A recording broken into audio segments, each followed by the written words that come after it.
Muchas gracias, misionero Miguel Bermúdez Marín. urakoze cyane misiyoneri Miguel Bermúdez Allá Marín en Matamoros, hariya muri México. Matamoros, Muchas gracias, Tamaulipas con el muri pastor Mexique José Raúl hamwe Hernández, n'umupasitori Joseph Raúl toda la Hernandez congregación allá en n'ikoraniro ryose Matamoros, riri México, hariya muri Matamoro muri y Mexique todos los que están viéndonos a través del satélite n'abo bose bariko Amazonas o baratubona biciye internet. kuri satelite Amazonas cyangwa kuri En esta internet mañana kuri uyu munsi de hoy domingo uyu munsi 27 de w'Imana noviembre 27 z'ukwicumi na rimwe uyu mwaka w'ibihumbi 2022 y todos los presentes. namwe mwese muri ngaha namwe Para hoy tenemos uyu munsi este tema, el dufite misterio ikigwa cyitwa ngo de la media hora de ibanga silencio en el cielo, ry'igihimba cy'isaha cy'agacerere que mu fue ijuru predicado el 13 de bwavuzwe octubre 13 z'ukwicumi del mu gihumbi 1997 1997 en Ibarra, muri Ibarra Ecuador. muri Equateur Él usó allí la escritura we de yakoresheje Apocalipsis icyanditswe cyo mu capítulo 8, byahishuriwe Yohana ikigabane cy'umunani verso 1, umurongo wa mbere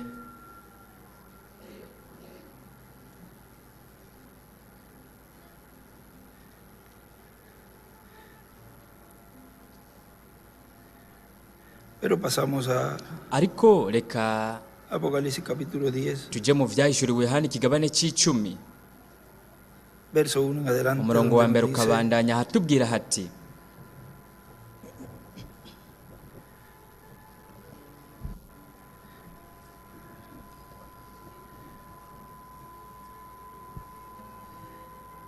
vi descender del cielo mbona otro umumarayika ángel wundi fuerte w'inkomezi envuelto en una amanuka ava nube, mu ijuru yambaye con el igicu arcoíris sobre no mu su mutwe yari cabeza, yambaye umunyu w'amazi y su rostro era como mu el maso sol, hiwe hasa y sus pies n'izuba como columnas amaguru de yiwe asa fuego. n'inkingi z'umuriro Tenía en su mano un yari afise mu librito, minwe agatabo kazinguruye tenía en su mano yari afise mu minwe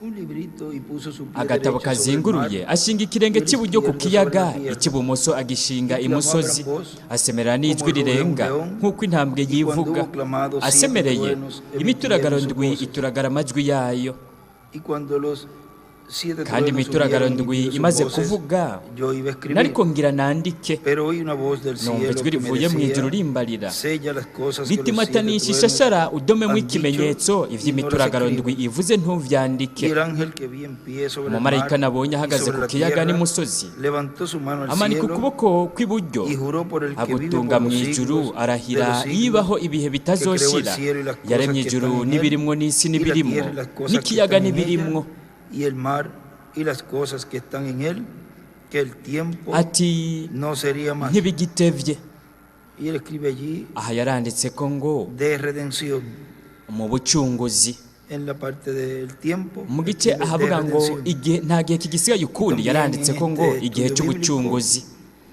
no mu izi nyigisho za Bibiliya muri ibi Que le byanditswe colocaron allí, twashize allí él ngaha escribe aha el yaranditse ko ngo tiempo de redención, igihe de cy'ubucunguzi intercesión. cyo kuvugira kwingingira abantu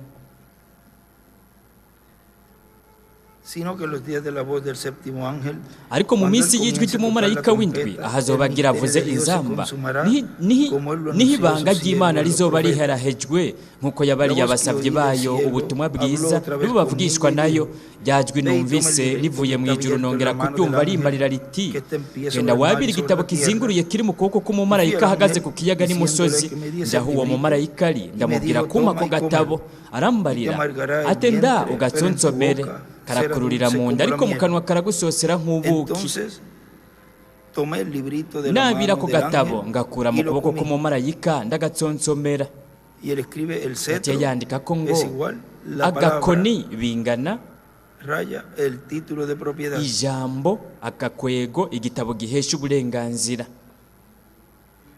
Y era dulce en mi boca mu como la kanwa miel, kansosera pero cuando nk'ubuki lo hube comido, maze amargó mi kukarya vientre. mu nda hacika umururazi Y él me dijo: barambarira es necesario batukwiye que kuzosubira profetices otra kuvugishwa vez iby'amoko sobre menshi muchos pueblos, naciones, n'amahanga lenguas. menshi n'indimi nyinshi reyes. n'abami benshi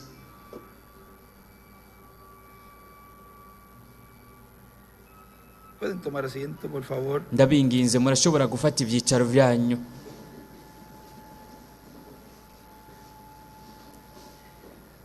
El misterio de la media hora de Ibanga silencio. ry'igihimba cy'isaha En el cielo. cy'agacerere mu ijuru.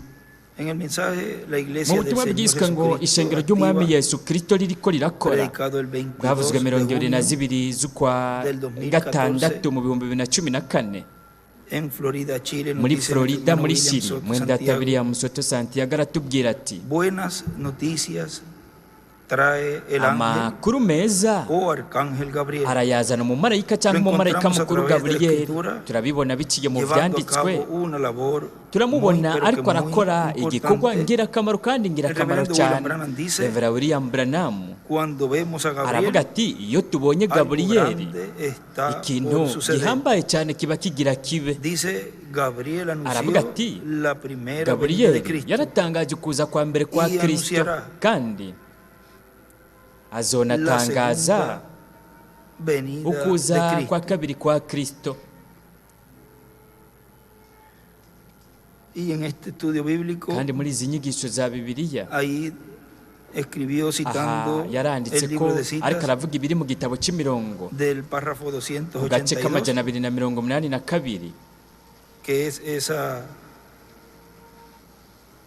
cita que él ari acaba wo de leer uwo allí. murongo yararangije gusoma Él ngaha escribe, yaranditse ko ngo Y parado allí estaba un ángel, o sea, así. mpagaze ngaho hari hari Esa cita, umumarayika no kuvuga iparado k'uwo allí murongo estaba un ángel, mpagaze el ngaho poderoso hari hari Gabriel. umumarayika Él es un Gaburiyeli mensajero de los w'inkomezi judíos. we ni intumwa ku Recuerden, Gabriel bayuda. anunció la Nibuke primera Gaburiyeli venida de yaratangaje Cristo. kuza kwa mbere kwa El Kristo. ángel Gabriel Umumarayika anunciará Gaburiyeli la segunda venida de azotangaza Cristo. Y él avuge escribe, n'ukuza kwa kabiri kwa Kristo. precursará, Yaciye yandika ko ngo azobitegurira inzira, precursará azotegurira la segunda inzira venida de Cristo. ukuza kwa kabiri kwa Kristo. y en el libro de compendio de Kandi mu ángeles, gitabo cegeranyirijemwe ibivuga ku bamarayika en la página 6, ku rupapuro rwa 6 nos dice, Dios siempre envía sus haratubwira avisos hati buri gihe Imana irarungika justamente ukugabisha antes de la venida de Jesús. neza neza imbere y'ukuza Él kwa envió Yesu. un ángel Yo del yararungitse cielo umumarayika con el avuye mu nombre ijuru Gabriel. yitwa Gaburiyeli. Y él escribe Gabriel. Yaranditse ko ngo Gaburiyeli. Ahora también vienen ángeles menores. Rero haraza abamarayika bato bato. Iyo umuntu abonye abamarayika, umuntu wese arafite umumarayika murinzi wiwe nk'uko biri mu byanditswe. Yesu yaravuze ati abamarayika babo bama babona mu nyonga ha data ari mu ijuru. Y él allí en We el ngaha 2016 les mu dijo, 2016 yarababwiye ati narungitswe mvuye mu kugaragara kw'Imana, nza kugira ngo ndabaha aya makuru meza. Ni ukuvuga ko ngaho se identificó aho como yariyerekanye arcángel, arivuga el cual nka wa mumarayika trajo esas mukuru buenas nuevas ari we yazanye aya makuru meza, a la iglesia y ayazaniye también ishengero, a Israel. ayazaniye na Isirayeli nayo. Sigue diciendo, Arabandanya así avuga que ati va a tener un trabajo rero azokora muy importante igikorwa el ngirakamaro ángel cyane o arcángel Gabriel umumarayika en cyangwa este umumarayika tiempo mukuru final, Gaburiyeli muri iki gihe cya así como nyuma, lo tuvo en los días nk'uko de icyo Jesús, gikorwa yagikoze mu en los minsi días ya de la Yesu, Virgen María, mu minsi en los días y'inkumi del Mariya, sacerdote Zacarías mu y su minsi esposa, y'umuherezi y Zekariya también n'umukenyezi wiwe, como lo tuvo en los días nk'uko del kandi profeta yakoze Daniel. igikorwa gikomeye mu Y minsi de y'uwavugishwa seguro n'Imana en muchas Daniyeli. ocasiones más, Nta nkeka no mu zindi en nshuro donde nyinshi no yarakoze se menciona igikorwa su nombre, aho izina ryiwe pero ritarinda que era kuvugwa, él con ariko su ejército yari we llevando n'ingabo a cabo ziwe, una labor en el ariko programa arakora divino igikorwa mu mugambi en favor w'Imana del ku pueblo bw'ineza de Dios. y'ihanga ry'Imana. Y en el mensaje, Kandi mu butumwa la creencia de bwiswe María, ngo ukwizera kwa Mariya, nos dice en la página ku 16, rupapuro rwa 16 haratubwira hati, página 15 abajo, urupapuro rwa dice, 15 hepfo haravuga, Daniel dijo, Daniyeli yaravuze, pedacito que se sacó aka n'agace para el extracto del libro de citas. kakuwe mu Aquí lo vamos a leer gitabo un poquito cy'imirongo. antes y Reka un poquito después, dusome para que imbere vean todo. gatoya n'inyuma gatoya kugira ngo mubone Allí byose detallado, dice Daniel dijo byerekanywe ido n'ido. que el pueblo Daniyeli que conocería yaravuze a su Dios yuko ihanga rizomenya en aquel Imana día yaryo haría proezas. kuri uyu munsi ko Eso rizokora es exactamente ibitangaza. donde estamos viviendo en este Aho día. neza neza niho turiko Hoy, turaba el kuri ojo uyu munsi. mecánico de la cámara Uyu munsi fotográfica ijisho nos muestra rya que kamera ese pilar de fuego riratwereka es el ko mismo iyi pilar nkingi y'umuriro ari ya nkingi nyene y'umuriro yayobora abana ba Isirayeli. Rero itegerezwa gukora nka vya bintu nyene yakora igihe yari hariya, canke yoba atari ya nkingi nyene y'umuriro, ariko ikoze nk'ivyo nyene, mbega twobikekeranya ko gute? Ni ibintu bijanye n'ivyanditswe. Mariya wagiriwe ubuntu, urahezagiwe mu bandi bagore, wagiriwe ubuntu imbere y'Imana. Yaranditseho ngo Gaburiyeli ivyo nivyo yabwiye Mariya. Shengero, uri umunyamahigwe, warahezagiwe mu bantu bose, kuko wagiriwe ubuntu imbere y'Imana. Warizeye kugira ngo uronke ubugingo budashira, kandi Imana yaraguhaye umubatizo wa Mpwemu Yera. Nivyo, iyo ntumwa izoba ari intumwa y'ukuri y'Imana, kandi Mpwemu Yera ari bwo butumwa bw'Imana. Murabona, Mariya ubwo nyene akibona ko bihwanye n'ivyanditswe, we ntiyavuze ati ni vyiza, reka ngende kuraba ivyo Dr. Jones avuga, nimba ivyo vyoba ari vyo canke atari vyo. Ntiyarinze kuja kuraba nimba umurabi Kabinji yoba yibaza ko ivyo ari vyo canke atari vyo. Nta kintu na kimwe yakoze muri ivyo. Mwoba muzi ico yavuze? We yaravuze ati, jewe ndi umusuku w'umwami, nibibe nk'uko ijambo ryawe rivuze. Kuko we yaramenye ko iryo jambo ryari ijambo ry'Imana. Iyo ntumwa yari intumwa y'Imana. Yaciye yandika ko kandi ngo Mariya bingana ishengero, kugira ngo Mpwemu Yera avyara abana b'abahungu n'abakobwa b'Imana. Uyu mumarayika ku rupapuro rwa 16, uyu mumarayika yari umumarayika w'Imana, kuko yagumanye n'ijambo ry'Imana. Amen. Ati, jewe ndi umusuku w'umwami. Yaravuze ati, mbega ivyo bizogenda gute? Aramwishura ati, Mpwemu Yera azokuzako, kandi uwuzovuka azokwitwa umwana w'Imana. Yaravuze ati, ndi hano, sinzi ingene bizogenda, ariko ivyo ntacyo bintwaye. We wabivuze kandi bihwanye n'ivyanditswe, ndavyizeye, ndavyemeye.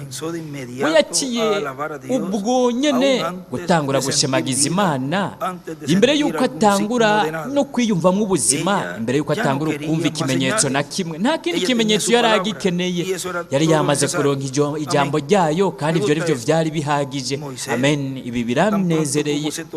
Mose ubwo nyene akibona ko ibintu bihwanye n'ivyanditswe, yaciye aja muri Egiputa. Ubwo nyene Mariya canke Mariya umumarayika agihura nawe, we yaramenye ko ari Imana, kuko vyari bihwanye n'ivyanditswe. We yaciye afata iryo jambo agenda ashingira intahe ikintu atashobora kwerekanira n'ikimenyetso ko gishoboka. Yaranditse ko ngo Mariya yafashe ijambo rya marayika araryemera. Ku ruhande kandi arandika ko ngo isezerano. Ikindi kintu, we yarashingiye intahe ikintu namba kitari bwigere kiba ubwa mbere. Umwami ahabwa icubahiro. We yarashingiye intahe ikintu namba kitari bwigere kiba. Namba nta nkumi yari bwigere isama inda, ariko we yari yaronse ijambo rya marayika, kandi uyo marayika yaravuze ibihwanye n'ivyanditswe. Rero Mariya yarazi kwiga ari isezerano. Ku rupapuro rwa 11 mu butumwa nyene, n'agace kari ku gace k'amajana 282 mu gitabo cy'imirongo. Reka tuhasome. Haravuga hati, turarindiriye ukugenderwa n'uvuye mu ijuru kuri uyu munsi, n'isezerano ry'Imana. N'ingogane mutangure kwiyumvira mu buryo bw'impwemu shengere, kandi mwibuke turarindiriye utugendera, kandi benshi bariko bivuga ko ari uwatugendera, ariko uburyo bumwe rudende aho tuzomenya uwatugende yavuye mu ijuru ni kubera ko azoshingira intahe ijambo. We yarazi ko umumarayika avuye ku Mana. Igihe yabona ibyo akoze, yagumye amwitegereza, atategereza ko ari umumarayika. aramubwira ati ndi Gaburiyeli jewe mpagarara mu kuboko kw'iburyo kw'Imana. iyo Imana yiteguriye gukora ikintu irarungika intumwa buri gihe yamye ibikora kandi buri gihe izokwama ibikora. Gaburiyeli yaratangaje kuza kwa mbere kwa Kristo. Gaburiyeli azonatangaza no kuza kwa kabiri kwa Kristo. Ivyo nivyo ikintu ngirakamaro cyane kigira kibe. Ngaha yaranditse ko ngo muri ivyo twasomye uwo mumarayika mukuru Gaburiyeli havuga ngo azotangaza, yaraciye yandika ko ngo azotegurira inzira. Y en el compendio de ángeles, no mu gitabo cegeranirijwemo ibivuga ku bamarayika, en la parte de atrás, mu gice cy'inyuma aho hari ibyo yanditse ko. Y escribe Miguel, yaranditse ko ngo Mikayeli ni Kristo, Gaburiyeli, y pone dos signos de pregunta. aca ashyiraho utumenyetso twakabaza tubiri. Y vamos a ver allí, reka rero turabe en la ngaha página que él coloca allí, ku rupapuro yanditse ko ngaha, Porque ahí no lo reka escribe, turabe pero lo uwo ari we, escribe kuko adentro. aha ntabyandika ko ariko Miguel arabyandika es imbere Cristo, mu Gabriel, gitabo. signo de pregunta. Mikayeli ni Kristo, Lucifer, Gaburiyeli aca ese ashyiraho Papa. twakabaza. Rusiferi naho akandika ko ngo ni Papa. en el norte, en Roma. mu buraruko i Roma, Ese es Lucifer, uwo ni Rusiferi, el Papa. Papa. Tenía libre albedrío.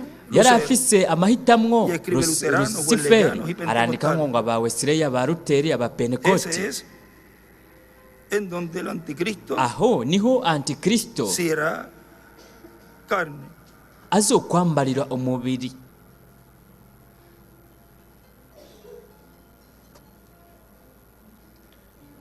Como dice los sellos, capítulo 100, nk'uko abivuga mu bimatanijwe sellos, página ku rupapuro rw'ijana na 146. mirongo ine na gatandatu. Al mismo tiempo ati mu uwo mwanya que el nyene diablo cae del cielo aho y se encarna Sekibi en un hombre, akoroka akambara o sea, umubiri mu muntu, el diablo, ni ukuvuga Lucifer, Sekibi se Rusiferi encarna en el Papa. yambara umubiri El muri Espíritu Santo Papa. sube y viene encarnado Mpemu yera nawe en un hombre. aca aduga akaza yambaye umubiri mu muntu. Y en la página no ku rupapuro Aquí del ngaha Compendio de Ángeles. mu gitabo cegeranirijwemo ibivuga ku bamarayika, página urupapuro 2 rwa kabiri dice ahora ángeles aravuga menores ati rero pueden llegar. abamarayika bato bato barashobora Por ejemplo, gushika. el que nk'akarorero viene de visita es un ángel menor. uwuza akangendera Pero no cuando mumarayika muto, bajar a Gabriel, ariko tubonye Gaburiyeli yururutse, algo grande ikintu está en camino. gikomeye cyane kiba kiri mu nzira gishitse. Y él escribe allí, yaciye yandika la ko gran ngaha voz de ngo trompeta la ijwi toca rirenga Gabriel, ry'inzamba el varón rivuzwa de Dios, na Gaburiyeli, el ángel umugabo w'Imana, del Señor umumarayika Jesucristo. w'umwami Yesu Y Kristo. ella identifica quién es. aha rero arerekana Gaburiyeli uwo ari we. Sigue diciendo aquí, arabandanya avuga ngaha, cuando aparece Gabriel, iyo Gaburiyeli aserutse grande está por agaragaye, suceder. ikintu gikomeye Dice kiba kigira Reverendo William kibe. Branham. niko Revera William Si Branham Gabriel yavuze. anunció la primera nimba venida Gaburiyeli yaratangaje y ukuza anunciará kwa la mbere, segunda, akazonatangaza no anunciará kuza la kwa segunda kabiri, venida. azotangaza ukuza kwa Entonces, hay kabiri. que vigilar, rero ni porque ukugaba, la ni promesa ukuba es que el maso, arcángel kuko Gabriel isezerano ni uko va a umumarayika tener una mukuru Gaburiyeli participación muy, azogira pero que muy uruhara importante. ngirakamaro y cyane, todo lo que tendrá que ver kandi con la segunda ibintu venida byose de bizaba Cristo bifitanye isano va a no kuza estar kwa ligado kabiri kwa al Kristo, trabajo bizaba bifitanye que va a estar isano llevando a cabo n'igikorwa el arcángel kizoba Gabriel. kiriko kirakorwa Por lo n'umumarayika tanto, mukuru la Gaburiyeli. iglesia del nuko Señor rero Jesucristo ishengero ry'umwami tendrá Yesu un Kristo respaldo del cielo rizoshigikirwa en el día n'ijuru postrero ku munsi para w'iherezo, estar lista kugira ngo para la ribe segunda venida de ryiteguriye Cristo, kuza kwa kabiri kwa en la cual Kristo. los muertos muri uko resucitarán en kuza cuerpos glorificados, abapfuye bazozukira y mu los mibiri que hawe permanezcan ubwiza, vivos natwe baguma turi seremos bazima transformados. tuzohindurwa. En el mensaje de Jesús abriendo mu el butumwa bwiswe entendimiento ngo para Yesu comprender ariko las Escrituras, araduhishurira ibyanditswe kugira ngo dutahure ibyanditswe, bwavuzwe 3 z'ukwa gatanu mu 2015 muri Bogota, Colombia. estemos preparados aravuga ati tube porque twiteguye estamos en la kuko antesala de la turi venida del mu Señor. ntangamarara y'ukuza k'umwami. Dios preparándonos imana con el iriko mensaje que ya fue iradutegurisha dado por ubutumwa el precursor. bwamaze gutangwa n'integuza kandi Lo turabusoma escuchamos turabwumva y vemos que hay grandes tukabona ko bendiciones harimo prometidas imigisha ikomeye para cyane este tiempo yasezeraniwe final. iki gihe cya nyuma Estamos conscientes turazi de que pronto se completará yuko la vuba iglesia del Señor hazokuzura ishengero Jesucristo, ry'umwami yesu pero kirisito mientras tanto, ariko mu gihe así ritaruzura como le habló a su iglesia de edad en nk'uko edad, yavugishije ishengero nos ryo estará uva mu hablando gihe en ujya mu este kindi tiempo final las azoba ariko cosas aratuvugisha que no muri deben iki gihe suceder cya nyuma pronto atubwira en ibintu nuestro bitegerezwa tiempo kubera y vuba muri iki preparándonos gihe para kandi ariko nuestra aradutegurira transformación, uguhindurwa kwacu preparándonos para ariko recibirlo en su aradutegura venida kugira ngo y ser tumwakire mu kuza transformados y kwiwe llevados con duheze Cristo a la duhindurwe cena de la tujyanwe boda na del kristo mu Cordero. mazimano y'ubukwe bw'umwagazi Mientras w'intama tanto, mu gihe ivyo Cristo bitarashika en Espíritu Santo, kristo mu buryo bwa así mpwemu como yera estuvo de edad en nk'uko edad, uva mu gihe ujya mu abriéndoles kindi el entendimiento yariko para comprender arabungura las ubwenge Escrituras, kugira ngo lo batahure hizo ivyanditswe después a través de San yarabikoze Pablo. hanyuma biciye muri pawulo Recuerden que el mutagatifu Espíritu Santo mwibuke es yuko mpwemu yera Gabriel. ari gaburiyeli Por eso lo vemos nicyo gituma ministrando en el Antiguo tumubona Testamento, ariko también arakorera mu ministrando isezerano en el rya Nuevo kera Testamento ariko a través arakorera no mu de la isezerano iglesia del rishasha Señor. akorera mu Lo vimos ishengero allí ry'umwami hablándole a Zacarías, twaramubonye ariko también a aravugisha María, zakariya avugisha también na a los mariya pastores, avugisha na a los 7 babungere ángeles mensajeros. babamarayika n'umwandwi y en nuestro tiempo muri se iki hizo gihe carne. cyacu naho yarambaye umubiri San Pedro para los judíos petero y San mutagatifu Pablo ku para los bayuda gentiles. na pawulo ku Recuerden que banyamahanga es mwibuke la ko venida ari del Hijo del Hombre con ukuza sus k'umwana ángeles, w'umuntu azananye el n'abamarayika biwe cumplimiento de la segunda ugukitswa venida del k'ukuza Señor. kwa kabiri k'umwami Y después de edad en edad, hanyuma uva mu gihe ujya mu también lo hace kindi en nuestro naho tiempo, nyene abriéndonos arabikora las no muri Escrituras iki gihe ariko y el araduhishurira entendimiento ivyanditswe para comprenderlo. akingura ugutahura kwacu kugira ngo En el libro de tubitahure las edades, mu gitabo cy'ibihe by'ishengero el que está editado en igisubiwemwo la página ku rupapuro 186 rw'ijana na mirongo umunani na gatandatu y 187. n'ijana na mirongo umunani Para los que n'indwi tengan este otro es la ku bafite iki 188 kindi gitabo ni ku ijana na mirongo umunani n'umunani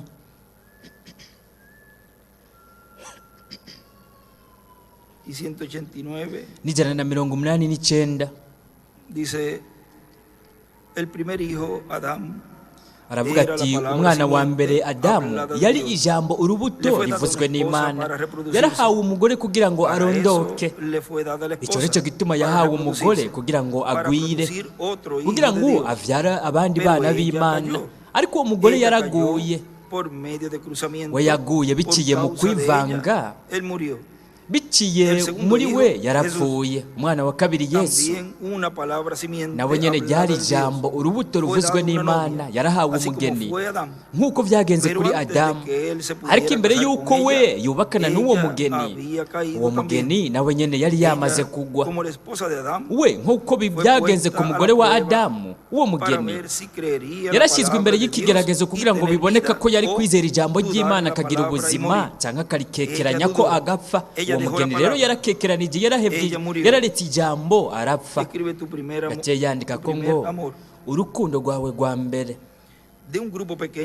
mu mugwi muto wo mu rubyaro rw'ukuri rw'ijambo imana ho izoherekera kristo umugeni akunzwe n'inkumi ku ijambo ryiwe we aba ari inkumi kuko ntazi ibindi byizerwa na bimwe na za ndemeye zikorwa n'abantu ariko biciye mu bagize umugeni hazoshyitswa ibyasezeranywe n'imana byose byari kuzogaragarira mu nkumi ijambo ry'isezerano ryaje ku nkumi mariya ariko iryo jambo ry'isezerano yari we nyine ubwiwe ari we yagira agaragare imana yaragaragaye yo nyine ubwayo yarakoze mu icyo gihe ishyitsa ijambo ryayo ry'isezerano irishikiriza mu nkumi yaranditse ko ngaha ngo imana yambaye yigize umubiri umumarayika niwe yari yamuzaniye ubutumwa ariko ubwo butumwa bw'umumarayika ryari ijambo ry'imana Yesaya 9:6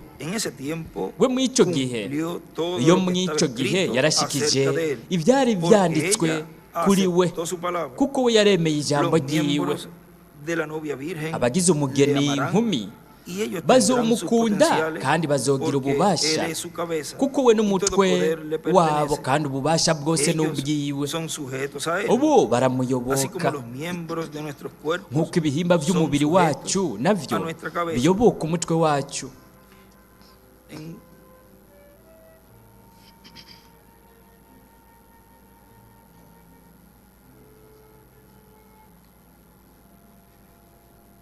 en el mensaje mu butumwa cristianismo contra bwiswe ngo idolatría, iyobokamana ry'abakristo hamwe Nos no dice la gusenga página ibigirwamana 31. ku rupapuro rwa 31.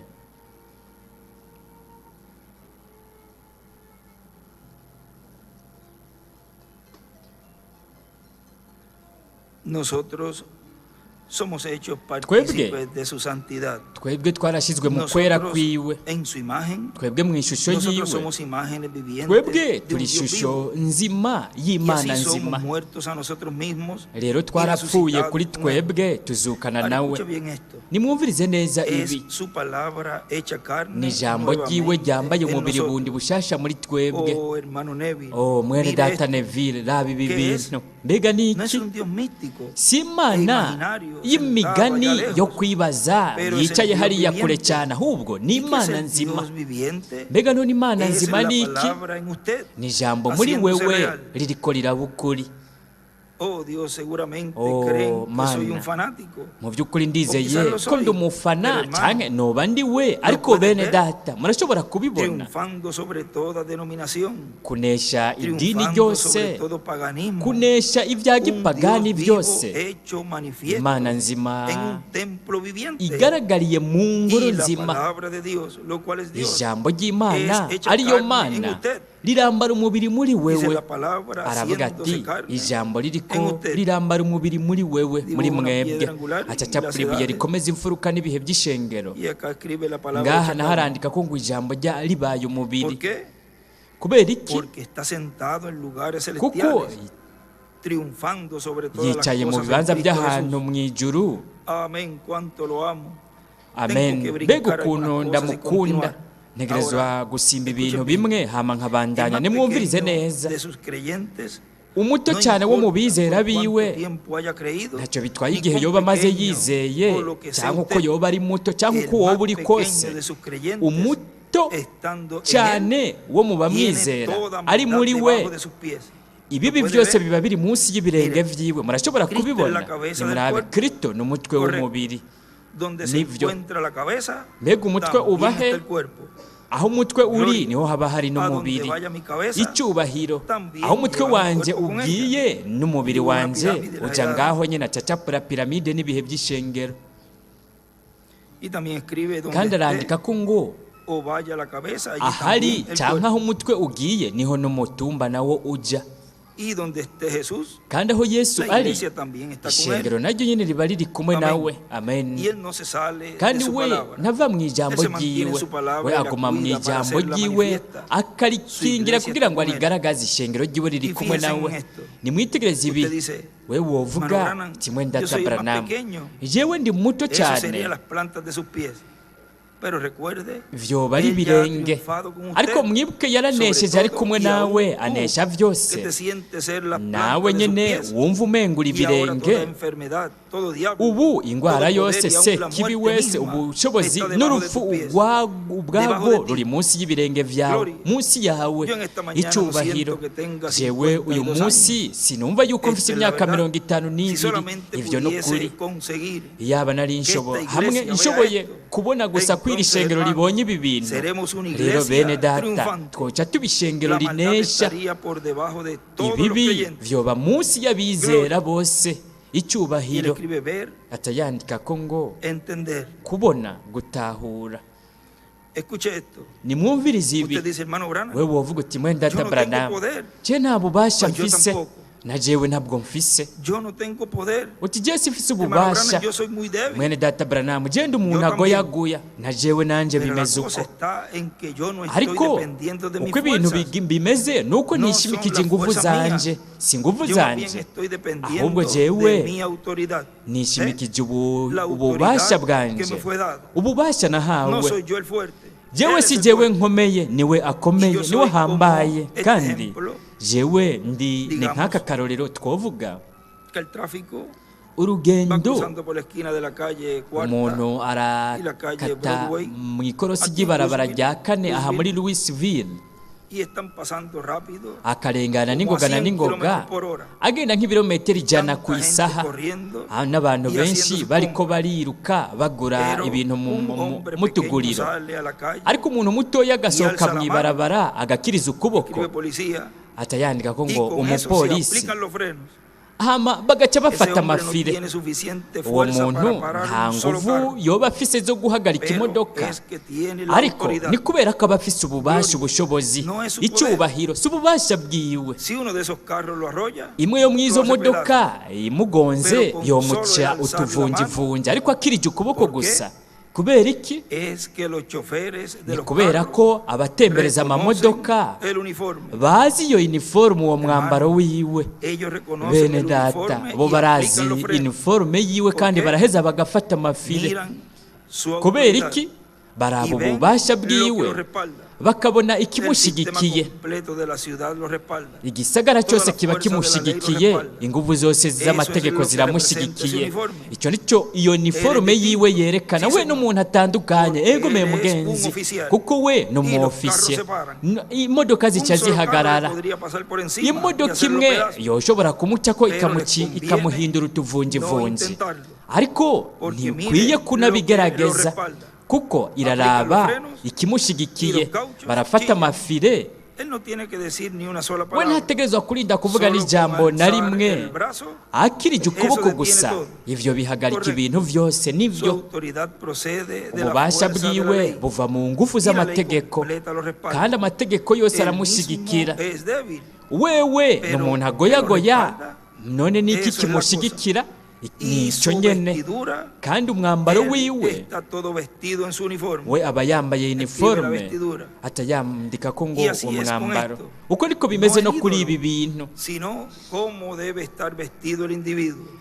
Vestido de Uko toda la umuntu armadura de ategerezwa Dios. kuba yambaye, ategerezwa kuba yambaye ibigwanishwa byose by'Imana n'inkinzo ikomeye ifite ubwaguke nk'ubw'umuryango. Atayandika ko ngo inkinzo y'ukwizera, inkinzo y'ukwizera. Oh mwene data, mbega ivyo si ivyo nyene, ahubwo n'ibyo ashushanya. Turiko turavuga kuri wa mu-ofisiye, si uwo muntu mugufi aba ahagaze ngaho, wewe n'umuntu asanzwe nk'uwundi uwo ari we wese, ariko icyo ashushanya nicyo gikomeye. Inkinzo yacu ni umwami Yesu Kristo. Egume mugenzi, iyo sekibi uwo ari we wese abonye ibyo, we ubwo nyene aca afata ifire, atayandika ko ngo umupolisi w'Imana. Sekibi abonye umupolisi w'Imana, we ubwo nyine aca afata ifire. Bo babonye umwambaro ukwiye w'Imana, umubatizo w'ukuri wa mpwemu yera, bakabona ko bivuye neza neza ku ntebe y'Imana, umuntu yambaye umwambaro ukwiye w'izuka ryiwe. Si ukubera wewe woba uri ikintu, kuko wewe ntacyo uri, ahubwo ni ibintu biza kugushigikira. Kubera iki? Kuko wewe warapfuye, wewe warifatanije n'ingabo canke abapolisi. Wewe rero uratanga itegeko muri ayo madayimoni canke kuri sekibi. Nivyo rero wewe ubu uri mu mugwi w'abapolisi kandi vyose biragushigikira. Murabibona, wewe umeze nk'uwapfuye, wewe ntacyo uri, wewe wenyene ntacyo wokora, ariko n'ubushobozi wahawe, kuko warazutse wicaye mu bibanza by'ahantu mu ijuru hamwe na Kristo Yesu. Kandi sekibi byo arabizi, kandi bose barafata amafire, amaboko akirijwe. Arabandanya avuga ku rupapuro 189 muri iki gitabo, 187 mu kindi gitabo. Nimuraba umwumvikano hagati ya data n'umwana. Yesu nta kintu na kimwe yigeze akora ubwa mbere atabanje kucerekwa na data. Yohana 5:19. uwo mwumvikano wari kuzobaho ubu hagati y'umukwe n'umugeni. We arigisha umugeni ijambo ry'iwe ry'ubugingo, umugeni akaryakira kandi ntiyigera arikekeranya ko. Rero nta kintu na kimwe gishobora kugira icyo kimugize naho rwoba urupfu, kuko urubuto rubibwe amazi araruzana bundi bushasha. Ibanga ni riri ngaha ry'ivyo bintu. Ijambo riri mu mugeni nk'uko ryari riri muri Mariya. Umugeni afise ibyiyumviro cyangwa ubwenge bwa Kristo, kuko umugeni arazi ibyo Kristo agomba ko bikoreshwa ijambo. Arandika ko ngo nta rupfu rukibaho, no hejuru yaranditse ko ngo Mariya bingana umugeni. Umugeni akora itegeko ry'ijambo mu izina ryiwe, kuko umugeni afise niko umwami agize. Rero ijambo rirahabwa ubuzima na mpemu, rigaheza rigashitswa nk'uko urubuto iyo rubibwe rukavomegwa rwimbugwa rweze hagashitswa intumbero yatumye rubibwa. Abo bo mu mugeni bakora ubugombe bwiwe gusa, nta n'umwe ashobora gutuma bakora ibindi bitandukanye n'ivyo. Abataronse niko umwami agize baguma banumye. Obo barazi ko itegerezwa kuba ari Imana iri muri bo, iri kirakora ibikorwa, iri kirashitsa ijambo ryayo bwite. Yaciye yandika ko ngo ry'uyu munsi we niyasozereye igikorwa kiwe cyose igihe yari ari ngaha mu bukozi bwiwe bwo ku isi. Rero mu mwanya arakora mu mugeni biciye mu mugeni. Umugeni ibyo arabizi, kuko icyari bwagera igihe cyo gukora ibintu kanaka aribyo bitegereza gukorwa ubu. Ariko ubu biciye mu mugeni azoshitsa icyo gikorwa yasigarije iki gihe mu buryo bw'umwihariko.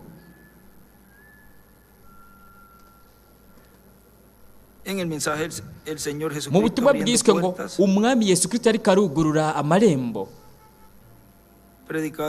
bwavuzwe 31 z'ukwa mbere mu 2009 muri Bogota, Colombia. Aravuga ati, nuko rero icyo ni iki gihe cyacu gifise urugi rwuguruye, kandi urwo rugi ni Kristo. We ni we yugurura ntihagire uwugara. Nta n'umwe azoshobora kugara uru rugi rwugururiwe muri iki gihe cyacu, kandi we ni we yugara ntihagire uwugurura. We ni yugara urugi rw'ikiringo cy'ubuntu, nta muntu n'umwe azoshobora kugugurura, kandi nta n'umwe azoshobora kwinjirira mu urwo rugi, kuko hazoba hamaze kurangira igihe cy'ubucunguzi, hazoba harangiye igihe cyo kwingingira abantu mu ijuru.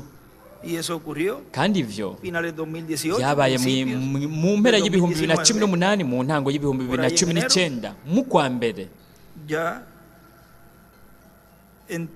Aho hari hamaze kwinjira iyo ntambuko yo kurangira kw'ikiringo cy'ubuntu.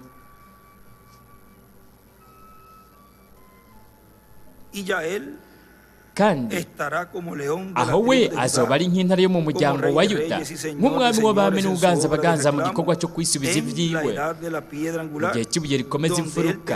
Aho we azoba afise ukugaragara kwe kwa nyuma. Nuko rero murabona aho mw'icyo gihe niho tuzobonera impinduka zo kureka kuba umuherezi mukuru akareka kuba n'umuherezi, akaba umucamanza n'umwami. Aho niho habera izo mpinduka, aho niho hasemerera nk'uko intare yivuga imituragaro ndwi ikumvikanisha amajwi yayo. Uyu marayika w'inkomeza amanuka avuye mu ijuru ni Kristo mwemu yera. Iryo niryo banga ry'uyo marayika. Ariko ikindi gice cy'ibanga ry'uyo marayika ninge nazoba ari ngaho ariko arasemerera nk'uko intare yivuga, kugira ngo twebwe dushobore kumwumva. Nimba tuzoba turi ko turamwumva, ni kubera ko ategerezwa kuba afise igitwikirizo cy'umubiri, kandi dushobore kwakira uguhishurirwa kw'ikimatanijwe c'indwi, uguhishurirwa kw'ibanga ryatumye haba agacerere mu ijuru nk'umwanya w'igihimba cy'isaha. Hamaze kugagwa urugi rw'ikiringo cy'ubuntu, we yaragiye itariki 30 z'ukwa gatatu mu 2019. es que se cumple rero ahí aho esa etapa niho hacyashyitswa intambuko de que viene clamando y'uko como aza un león, ariko arivuga nk'intare. que es el misterio de la venida iryo del niryo Señor banga ryo kuza para obtener k'umwami la fe, kugira ngo la turonke revelación ukwizera para ser guhishurirwa transformados kudushoboza y guhindurwa llevados con no Cristo a la kujyanwa na cena Kristo mu de las mazimano bodas del y'ubukwe Cordero. bw'umwagazi w'intama. Y si buscan allí en el mensaje kandi murondeye ngaha mu butumwa del libro La bwo mu Obra gitabo cyitwa ngo del séptimo sello en todas igikorwa las dimensiones, cy'ikimatanije cy'indwi mu buringanire bwose. vamos a ver la página reka turabe urupapuro 89, rwa 89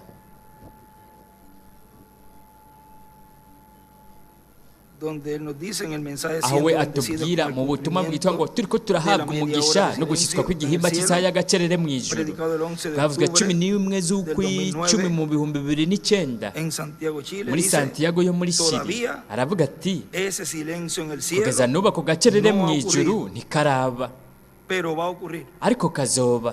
O sea, ni ukuvuga todavía para el mw'uwo 2009 mwanya mu bihumbi no 2009 había ntikari ocurrido. bwabe kandi Porque ntikari estaba gushobora todavía kuba la dispensación de kuko la hari gracia. hakiri ikiringo cy'ubuntu abierta esa icyo dispensación, kiringo kicuguruye. y eso ocurre kandi cuando rero ivyo se cierra biba la hugawe dispensación de la gracia. ikiringo Ahí es cy'ubuntu. que ocurre aho niho haca y haba empieza la media hora de hagatangura silencio. igihimba cy'isaha cy'agacerere. En el mensaje mu butumwa bwiswe ngo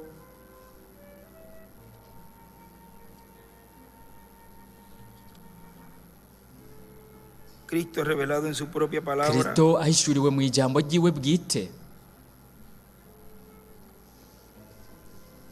página 41 dice urupapuro abajo, rwa 42, 41 na 42. ahora, así que vamos a leer algunos de rero estos, reka de estas dusome escrituras aquí. bimwe mw'ibi byanditswe Ahora, ngaha. en la luz del atardecer mu viniendo, mucyo wo ku mugoroba uri ahora kuraza notamos que tenía que ser turabona la ko misma luz wategerezwa kuba ari wa muco nyene yaranditse ko ngo que Eliya wa había gatanu en la mañana, uwari kuhaba mu porque no hay gitondo un sol en la kuko mañana nta y otro sol zuba en ribaho la ryo mu tarde. gitondo n'irindi Es ryo el ku mismo mugoroba sol. ni rya zuba El nyene. mismo sol iryo que zuba es en nyene la tarde, ryo ku mugoroba y escribe Elías, arandika ko ngo es Eliya en la mañana, niryo riba el rihari no mismo mu en la gitondo mañana, como el de ni la rya tarde. rindi nyene mu gitondo Ahora nk'iryo ku dijo, mugoroba. del mismo día, el día entre ese tiempo será un poco yaravuze ati como uwo un día munsi oscuro funesto. uzoba ari nk'umunsi No podrá ser llamado ahatari día umuco o noche. uboneka Entre ntuzokwitwa eso, umurango cyangwa ijoro. Vea, hagati y'umurango esa es la n'ijoro formación del cuerpo desde los murabona pies, subiendo uko hacia niko arriba. umubiri ukogwa uhereye ku maguru utera uduga Iri haruguru una pirámide acacapura de la ko piramide n'ibihe Cuando él by'ishengero. estaba aquí en la tierra, igihe yari ari ngaha ku isi él era un hijo, we yari umwana la semejanza, y escribe el cuerpo de kameremere carne. aca yandika ko ngo umubiri Y w'inyama también escribe el sol de la tarde, kandi arandikaho ko será el de la izuba mañana. ryo ku mugoroba rizoba ari rya zuba Y ryo una mu estrella de gitondo David. acicapura ko n'inyenyeri ya Entonces Dawidi. él fue muerto, rero we la iglesia yarapfuye tomó su lugar ishengero en rifata martirio ikibanza y ciwe pasó a baba través abamaratiri de la edad del oscurantismo rica mu gihe y cy'umwijima comenzó a construir en el hatangura fundamento viniendo hacia kubakwa afuera. bihereye k'urwo Entonces, ¿de rufatiro dónde viene la risohoka. vista? mbega none En el tope de la cabeza. amaso Ve- abonekera he? Ve esa visión de ni hejuru Nabucodonosor ku mutwe murabona rya yerekwa rya viéndolo nebukadineza bajar del principio de la edad gentil yamubonye ariko antes que la arururuka sangre fuera derramada por ellos y fuera hecho un pacto. Eran prosélitos por él. Pero note que eso bajó hasta el fondo en símbolo. Ve, lo trajo hacia abajo. Entonces ello comenzó de nuevo, regresando, la iglesia regresó de los pies, subiendo. ishengero Ahora ryaragarutse está en uhereye el ku tiempo birenge de la riraduga ubu rero ni mu gihe Tiempo cy'umutwe de la cabeza. igihe Dibuja cy'umutwe una pirámide. acacapura piramide. Ahora noten la luz. rero Usted lo nimurabe puede ver umuco con sus manos. we ntiwoshobora kubonesha Sin embargo, amaboko es parte de su yawe cuerpo. ariko ni Usted lo puede ni ver igice con los cy'umubiri oídos. wawe ntiwoshobora Sin embargo, kubonesha puede oír. amatwi Usted no ariko puede ver urashobora por la nariz. kumva ntiwoshobora Sin kubonesha embargo, izuru olfatea. ariko Usted no uramotegwa puede we ver ntiwoshobora con sus labios. kubonesha iminwa yawe Aunque eso habla. naho iyo ¿Ve? minwa ivuga Eso fue la era murabona pentecostal. icyo cyabaye igihe cya Pero ahora pentekote ariko es ubu el tiempo del ojo. ni igihe La cy'ijisho vista. ¿Ve? ukubona Ahora no murabona hay ni una facultad movible rero después del nta ojo. kindi kintu kibaho Ese es kinyiganyiza Lo próximo inyuma es y'ijisho la inteligencia, igice gikwirikira rero lo ni cual ubwenge es Cristo mismo, uwo que aba ari Kristo controla ubwiwe el cuerpo entero. agenzura umubiri Ningún wose movimiento. nta kwinyiganyiza Escribe silencio. aca yandikaho ngo Ningún agacerere movimiento después de eso. nta kwinyiganyiza nta kindi gihimba Todo lo kinyiganyiza otro se inyuma llama y'amaso Ve, byose mueva sus byarinyiganyiza Mueva uranyiganyiza sus amaguru músculos en sus piernas ukanyiganyiza mueva todo. amano imitsi Mueva mu sus maguru oídos yawe ukanyiganyiza para mover su amatwi nariz, sus labios, ukanyiganyiza y izuru así sucesivamente. iminwa n'ibindi pero n'ibindi después de sus ojos ariko havuye No hay nada. amaso nta kindi ushobora Escribe solo kunyiganyiza silencio. aca yandika ko ngo agacerere gusa no hay nada que se mueva. nta kindi kintu Por eso kinyiganyiza es que ellos reclaman icyo nicyo gituma bo que el hombre se pone bavuga algo yuko rápido. umuntu agira Es porque, ubuhanza n'ingoga ve, no hay ningún Ni kubera ko, ejercicio murabona? para desarrollar los músculos nta kintu na kimwe en el gihari cabello y cuero cabelludo. ¿Ve? Y no tiene ningún capilar para que ellos puedan llevar sangre allí. La sangre no pasa a través, ¿ve? No sube y suple sangre naturalmente. La raíz del cabello viene por sangre. Y ahora encontramos que esa parte, ¿ve usted? No hay nada más allá del ojo. murabona hejuru y'amaso Yari nta kuri kindi no hay gihari sangre kinyiganyiza aca en la yandika edad ko de la ngo mente. nta maraso ahari mu gihe cy'ubwenge Y dibujó una aca estrella de acapura David, inyenyeri ya dawidi la pirámide y las edades.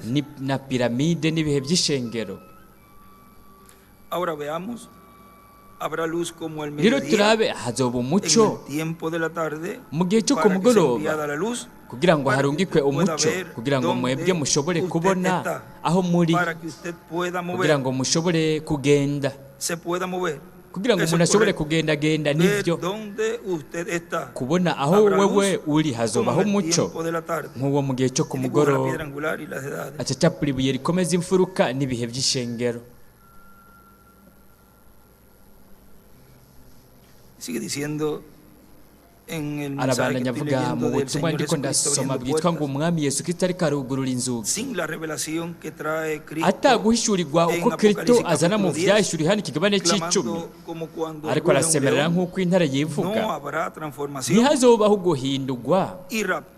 no Por eso es kuzamurwa tan importante nicyo la venida gituma del ángel ari ingirakamaro fuerte cyane que kuza desciende kwa del marayika cielo, w'inkomezi amanuka avuye del mu cual ijuru encontramos en el libro uwo de los tubona mu sellos, gitabo cy'ibimatanijwe ku rupapuro rwa 57 no ku rupapuro rwa 59 no ku zindi que es el mpapuro mensajero a uyu Israel. ni intumwa ya Tendrá isirayeli una relación con Israel. azogiranira isano Pero na viene isirayeli por su ariko iglesia, aza ku ishengero Porque ha llegado ryiwe el tiempo para su kuko iglesia ser hageze adoptada, igihe aho ishengero los ryiwe muertos en riragwa mu Cristo ser mwuzuro resucitados, abapfiriye muri y los kristo vivos ser bazuke transformados. abari hari bazima nabo Para lo bahindurwe cual, kandi él ku tiene que bw'ivyo hablarle a su we iglesia ategerezwa como kuvugisha león, ishengero ryiwe akarivugisha clamando nk'intare como cuando ruge ariko un león, arasemera nk'uko intare y siete yivuga truenos emitiendo imituragaro su ndwi voz. nayo iriko irumvikanisha Este amajwi es yayo Cristo, uyo hablando ni kristo aba ariko consecutivamente aravuga en la mu buryo edad bukurikirana de la piedra mu gihe angular. cy'ibuye rikomeza imfuruka En la dispensación del mu rey, kiringo que se cy'ubwami corren esas siete aho haba guca etapas mu ntambuko consecutivas, indwi zikurikirana como león.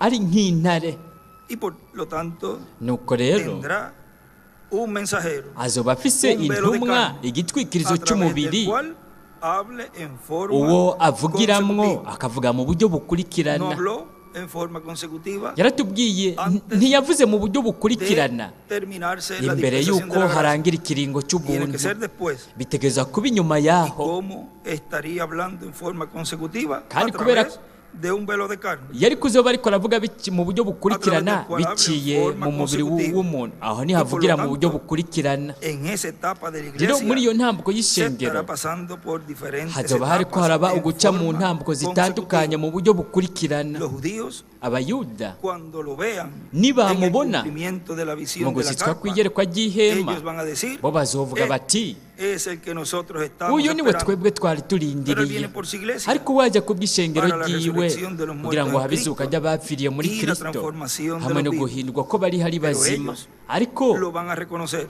nabo Ellos están bazomumenya esperando a Cristo, bo bararindiriye el ángel fuerte, kristo marayika el w'inkomezi mensajero a Israel. intumwa ya Y están isirayeli esperando kandi a Elías. bararindiriye eliya En el mensaje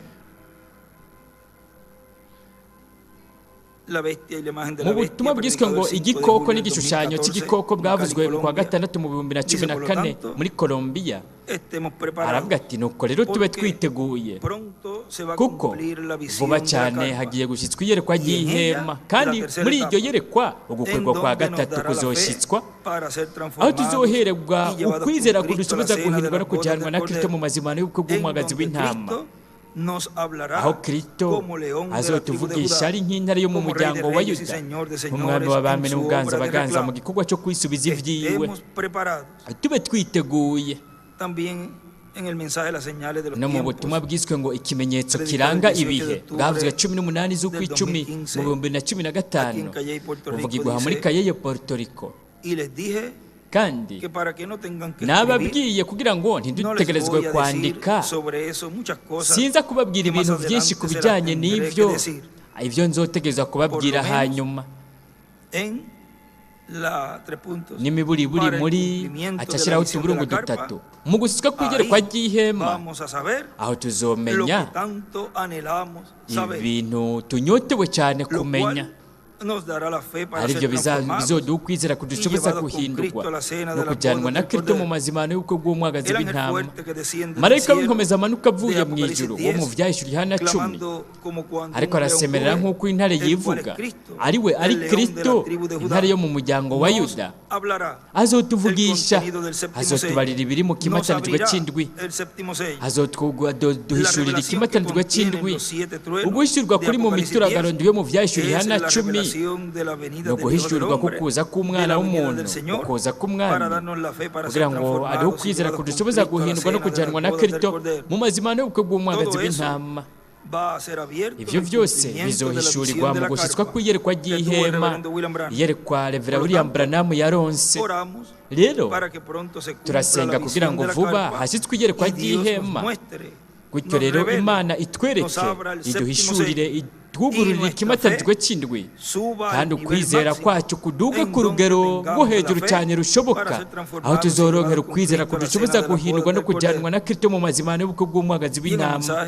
No mu butumwa bwiswe turiko turitegurira ibigiye kuza bwavuzwe 25 z'ukw'icumi mu 2015 buvugira muri Santiago muri Chile. Aravuga ati icyo ikimatanijwe ari ku ishengero ni inzamba y'indwi kuri Isirayeli, urupapuro rw'129 agace ka 11:50. Aravuga ati mu gitabo cy'imirongo haravuga hati,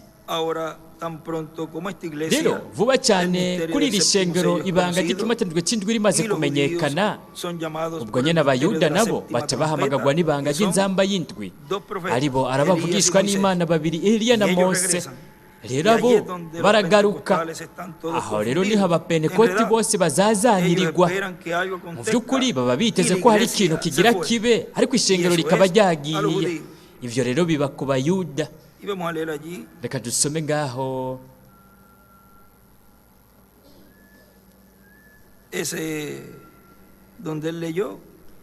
niho we yasomye ku 129 agace ka 11:50. Yaranditse ko ngaha ngo Mose na Eliya, bwa mbere yaranditse ko ngo ukuza k'umwami bingana ibanga ry'ikimatanijwe cy'indwi. Mose na Eliya bingana ibanga ry'inzamba y'indwi. Arabandanya avuga ati, umunsi umwe Imana izonyemerera kubabwira mu buryo bufoboye ibintu byose ivyo bisigura. Ariko mwibuke yuko mu kuza k'umwana w'umunazaranya n'abamarayika biwe, kugeza ubu turazi ko abamarayika ari Mose na Eliya, ubukozi bwa Mose na Eliya buriko burisubiriramo mu gihe cya nyuma. Kandi kubw'ibyo Rev. William Branham, kubera ko yari integuza yo kuza kwa kabiri kwa Kristo, ategurira inzira ukuza kwa Kristo azaranye na Mose na Eliya. Ntiyashobora gutegurirwa inzira ukuza kwa kabiri kwa Kristo wenyene. Hategerezwa gutegurirwa inzira ukuza kwa kabiri kwa Kristo havugwa ko umwana w'umuntu k'umwami agarukana n'ibiti by'imyelayo bibiri, Mose na Eliya. Kandi icyo nicyo kintu giciye bugufi cyane, cyoroshe cyane kihari. Nimurabe mu gitabo cy'ibimatanijwe ku rupapuro rw'amajana ane na mirongo irindwi na kane.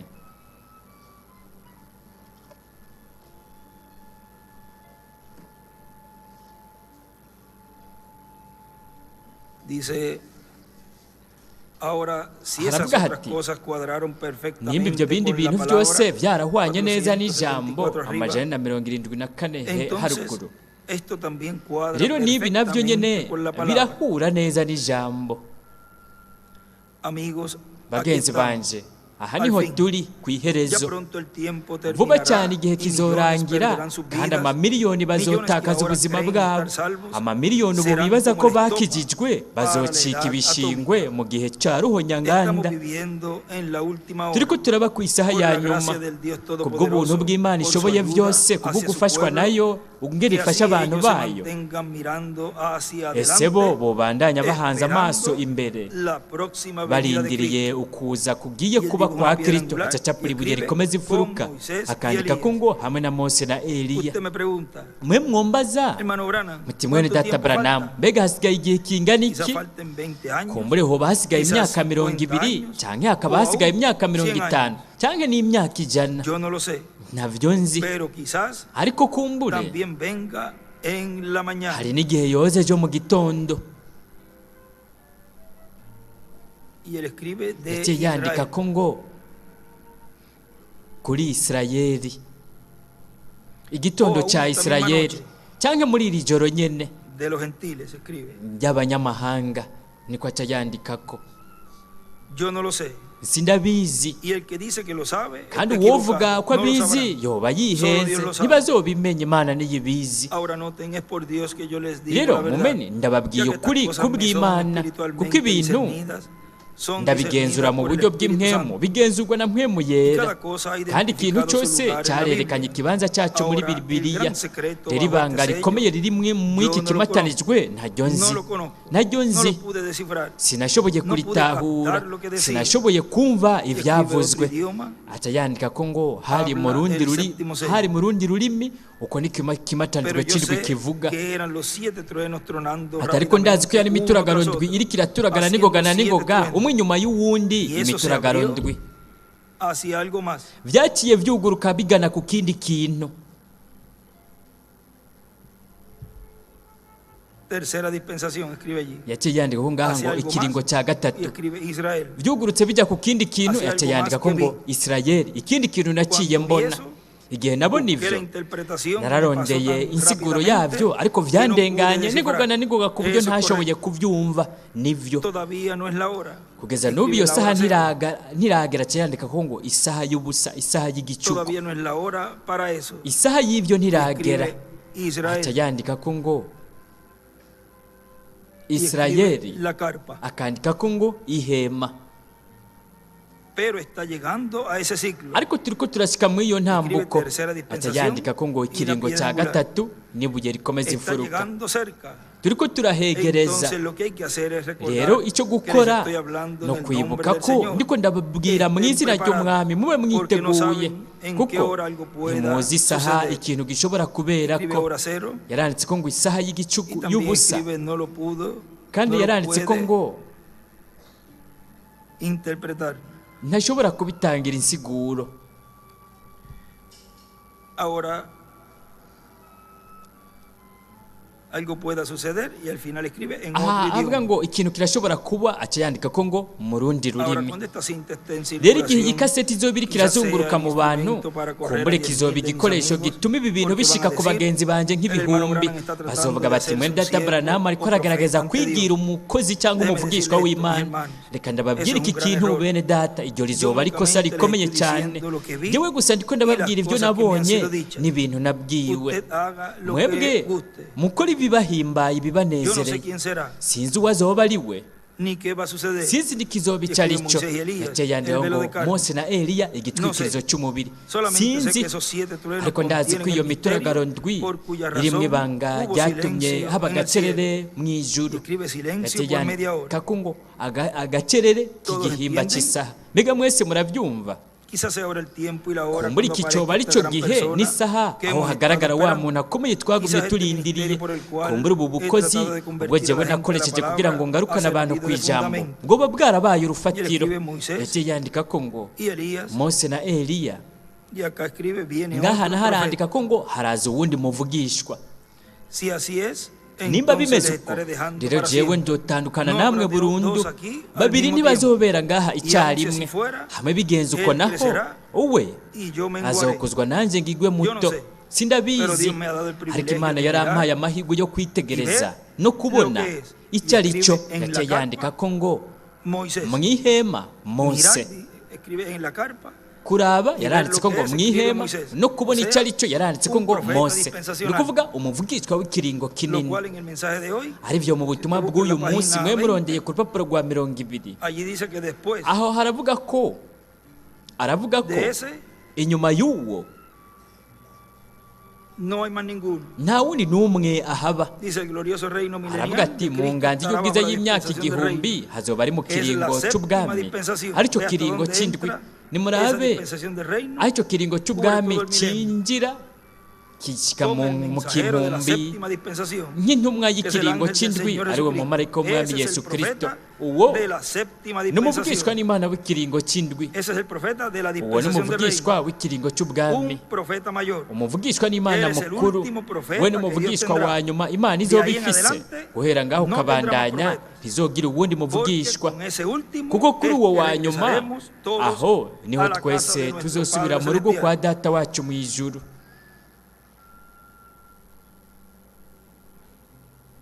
Sigue diciendo, arabandanya avuga lo vi abrirse hasta donde lo vi. narabibonye biriko biruguruka Eso es kugeza aho correcto. nashoboye kugarukiriza Y estoy seguro que nibyo ustedes han notado kandi las sinkekeranya cosas que han sucedido mwebwe en mwaranditse esta ibintu semana. byabaye muri iyi Estoy ndwi seguro que notaron al sinkekeranya niño del hermano Collins, mwarabonye wa mwana que wa mwene estaba data por morir aquella Collins noche. yagira apfe muri rya Luego la joro muchachita con hanyuma na wa leucemia. mwigeme muto yari El arwaye reino de kanseri Dios está en camino. ubwami bw'imana buri mu nzira Escribe dispensación del burashitse reino. aca yandika ko ngo Y la ikiringo cosa cy'ubwami está cambiando kandi más del ibintu negativo. biriko birahinduka Escribe bireka kuba bibi las 7 edades aca yandika ko ngo con sus ángeles ibihe a lo indwi positivo. n'abamarayika babyo bitera escribe bijya la kuba estrella byiza de la mañana. aca yandika ko ngo ikinyenyeri cyo mu Así como así. gaturuturu niko Ahora, byagenze eso no debiera ser tropiezo rero ibi para ntibyategerezwa kubera igitsitazo Desde umuntu la n'umwe justificación a la guhera ku santificación, gutsindanishirizwa kugeza de ku allí sigue el kwezwa bautismo aho del haca Espíritu habandanya Santo, umubatizo wa y mpwemu luego yera a oír esto. hanyuma naho tukumva Escribe ibi la venida del aca Señor, yandika ko el ngo séptimo sello. ukuza k'umwami kimatanijwe cy'indwi Simplemente estamos llegando más cerca a Dios gusa a turiko cada paso. turarushiriza kwegereza imana uko dutera Vean, buri después de ntambuko las 7 murabona etapas inyuma verdades y'intambuko ndwi de la cyangwa dispensación ibihe de la ndwi gracia. byo mu kiringo cy'ubuntu Luego dice hanyuma oír esto y él escribe aravuga ati la duca venida twumva del ibi Señor, agati el yandika ko séptimo ngo sello. ukuza k'umwami kimatanijwe luego cy'indwi que se ni cerró ukuvuga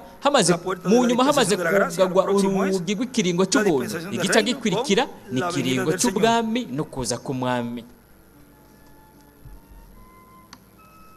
sigue diciendo de este mensaje que nos quedamos arabandanya aquí avuga muri ubu preparándonos butumwa para aho lo que ha twari de venir. twagejeje turiko turitegurira ibigiye kuza Pero como les dije en una ocasión, ariko nk'uko nababwiye no igihe recuerdo si fue kimwe aquí en Puerto Rico sinibuka nimba nabivugiye o en ngaha Puerto muri Rico, Puerto Rico hari pero se muri lo puedo Puerto decir Rico con un poquito ariko más. ubu ntushobora kubibabwira Se lo byagutse diré en cyane el tiempo del cumplimiento sinobibabwira de la visión de la byagutse cyane nzobibabwira mu gihe sencillo cyo como gushyitswa kw'iyerekwa ry'ihema byoroshye Y cyane eso fue nk'uko kandi we rero Lo mismo yaragiye que ocurrió con ibyo ni navyo Elías, byabaye no que kuri Dios le dijo, Eliya Imana yaramubwiye Unirás ati a Hazael usige por rey de Hazayeli Siria, abe umwami w'i Siriya a Jehú por rey Yehu de Israel, abe umwami wa y Isirayeli Eliseo, Elisa el nawe profeta, abe umuvugishwa en tu n'Imana lugar. mu gishingo cyawe y él fue y ungió we rero yaragiye solamente a Eliseo, asiga Elisa gusa y no ungió a Asael ariko ni a Jehú. ntiyasize Hazayeli cyangwa Yehu Igual pasó con Moisés, niko byagenze no kuri Mose un profeta dispensacional, umuvugishwa los w'ikiringo saca de kinini Egipto, yarabasohoye abakura muri tiene 40 Egiputa años con ellos, amarana nabo imyaka 40 y no había profeta, no había hombre, kandi en el nta cual Dios le muvugishwa hablara cara a nta cara. muntu ariho Imana yavugisha imbona Y nkubone luego Dios le dice por lo que hanyuma hizo de Imana herir la roca iramubwira por iti segunda kubw'ibyo vez, wakoze ugakubita urutare no ku nshuro igira pasarás del pueblo kabiri a la tierra prometida. ntuzojya bukana abantu mu gihugu cy'isezerano y vean todo el trabajo. ariko nimuraba que él igikorwa llevó a cabo. cyose we yari yakoze Y al final ariko ku iherezo un trabajo de 40 años, igikorwa cy'imyaka 40, ariko ku iherezo en Yosuwa 5 años los mu introdujo myaka a la tierra 5 prometida. yarabashikanye mu gihugu cy'isezerano. O sea, Ni ukuvuga ko fue Moisés, fue el Mose espíritu niwe yabaye ministerial Mose, de Moisés, yari mpwemu y'ubukozi en su bwa segunda Mose manifestación, mu como lo kugaragara escribió allí, kwabwo kwa Josué, kabiri, nk'uko yanditse segundo hahandi ngo Yosuwa yari Mose wa kabiri. tenía que ser un profeta Yategerezwa kuba dispensacional ari umuvugishwa w'ikiringo que los kinini, entrara niwe yari la kubinjiza tierra prometida. mu gihugu cy'isezerano, y tiene que ser un profeta kandi dispensacional ategerezwa kuba el que umuvugishwa los w'ikiringo prepare kinini, en este tiempo niwe para adutegura entrarnos muri a la iki gihe tierra kugira ngo prometida de twinjire nuevo mu gihugu cuerpo. cy'isezerano cy'umubiri mushasha. Y miren Kandi toda la labor nimurabe igikorwa que él cyose estuvo llevando a cabo aquí we yakoreye ngaha en la tierra ku isi, y que le fue dicho kandi que se akaba restauraría el reino del Mesías yarabwiye ko hari kugarurwa ubwami y que bwa estaría trayendo Mesiya, la paz para Israel. akazanira amahoro Y todas esas Isirayeli cosas. n'ibyo bindi bintu byose. Y ahí también dice Aho que en el kandi cumplimiento de la visión de la aravuga carpa ko mu no los va a gushyika decir. kw'iyerekwa ry'ihema ko azaba bitubwira, ariko yaragiye. Pero de todas esas cosas, Ariko mu ibyo bintu byose él hizo una, we yakoze kimwe, además de toda esa labor, ikiyongera ku icyo pero que gikorwa vemos cyose. que todavía no está la paz para Israel. Ubu turabona ko amahoro Hizo kuri uno. Isirayeli atarahaba. Yakoze igikorwa Hizo lo kimwe, que yakoze hizo Elías allí. ibyo Eliya yakoze Ungió a hariya, una persona. yasize umuntu.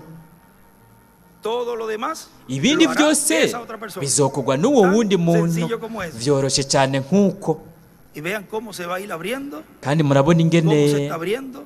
bizogenda birahishurwa, ingene hariko harahishurwa. Iri banga ry'ikimatanijwe cy'indwi rihishurirwa mu ihema rinini katedrali, ariko kubera ko biciye bugufi cyane birashobora guca hejuru abantu benshi cyane. Sigue diciendo, Arabandanya avuga pero les aseguro ati ariko que lo vamos a ndababwiye ver viniendo atagukekeranya con Moisés y Elías. ko tuzomubona azananye na Mose na Eliya. Ubwo nibwo rutonde rw'ukuza kwiwe, kandi ntidukwiye guhishurira ibanga ngo duhishure iki kimatanijwe cyane kugira ngo ntihave haduka ukwigana, kuko ni ikintu abantu boshobora kwigana. Abantu boshobora guhaguruka bakavuga bati muri jewe harashyikirijwe, muri jewe hakabaho abantu bigana isinzi, ariko umwe rudende niwe azoba ariko arashyitsa iryo sezerano, Porque como no tienen kuko kubera ko badafite icyo bokwifashisha atana kimwe cyanditswe kuri ibyo, al cual se rero le dieron las nuwo instrucciones. wenyene Él sabe yahawe ingingo ngenderwako, niwe azomenya ingene Pero bikorwa. ustedes saben Ariko que yo sé mwe murazi ko jewe nzi, y que se los voy a decir, kandi pero ko en cierto tiempo. nzobibabwira ariko mu mwanya kanaka. Y miren en el libro de los sellos, Nimurabe mu gitabo cy'ibimatanijwe en la página ku rupapuro 484, rw'amajana ane na 84, esta es la última página. hari aha ku rupapuro rwa nyuma Dice, los misterios de Dios aravuga eran ati solamente conocidos por amabanga ellos. y'Imana yarazwi n'abo bonyine gusa, rero abo zabaye intumwa zaje kugira ngo zitange isiguro y'iyi piramide. Ubutumwa bw'ibanga ry'ibyo bimatanijwe ndwi biri imbere muri piramide. Uwo mumarayika yari ibubamfu bwanjye, yari nk'umumarayika w'indwi mparuye mva ibubamfu nja iburyo, ariko ndamubona ahagaze imbere yanjye amajya iburengerazuba, ariko aza atera ajya mu buseruko, yari mu bubamfu. Ubwo bwari ubutumwa bw'umumarayika wa nyuma, umumarayika w'indengakamere. Mwibuke ko navuze ko yari afite umutwe araritse umutwe n'amababa yiwe akarishe, aca yandika ko ngo Mose na Eliya, kuko umwana w'umuntu azana n'abamarayika biwe. Kandi mwibuke ingene navuze ko yagurutse aza antumbereye. Rero icyo ni iki kimatanijwe cy'indwi, aca yandika ko ngo Mose na Eliya ni ikintu kidasanzwe, kandi kugeza n'ubu ntituzi icyo ari cyo, kuko ntiharemegwa kucyugurura. Aca yandika ko ngo ikimatanijwe cy'indwi kituguruye. Sigue diciendo, pero ahora Arabandanya avuga cada uno de ati ustedes ubu rero umwe wese wo muri han notado mwebwe en esta semana, yarabonye muri iyi ndwi, en esta semana de cultos, muri iyi ndwi qué tremendas y'ibikorane, reuniones hemos tenido. ingene Todos twakoze parecen estar ibikorane en la orilla bikomeye del asiento. cyane. benshi bari bahagaze hanze, baba bahagaze hanze hakiri kare kugira ngo binjire bicare imbere. Benshi baba begamiye impome zibababaza cyane. Mbega ni kubera ko bimeze uko? Ni mpemu yera yariko ararungika izo ntumwa, kandi bo barabiduhishuriye. Hanyuma murabona ingene byose byahwanye n'ijambo neza.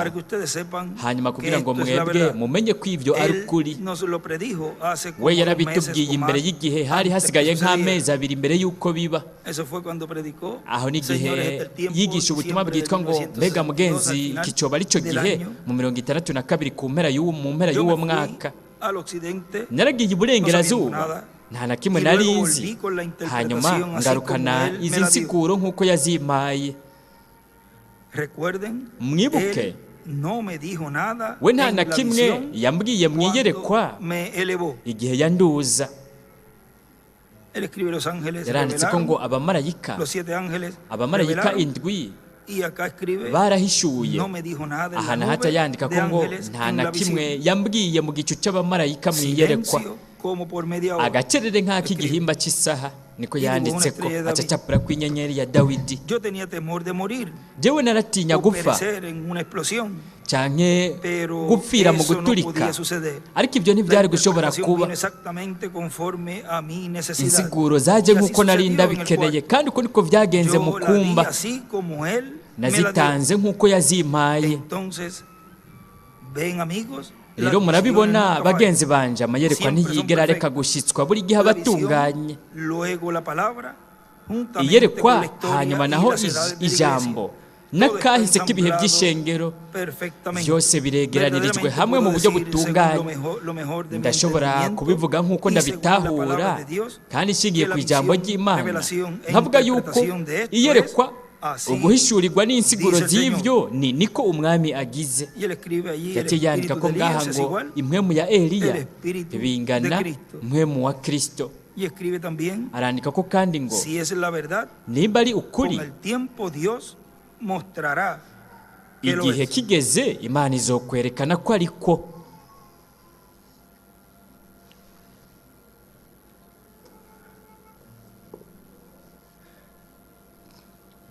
Sigue diciendo en el mismo arabana yavuga muri ubu butumwa nyene ati Reverendo William Branham yavuze yuko kuza k'umwami ko kwazoza mu buryo buciye bugufi, kandi mu gihe guhishurirwa kuzotangwa, icyo kimataniro cy'indwi tuzogihishurirwa twese, tuzoronka ukwizera kudushoboza guhirwa no kujyanwa na Kristo mu mazimano y'ubukwe bw'umwagazi w'intama, kuko iryo ni ryo banga rikomeye cyane mu majuru no ku isi.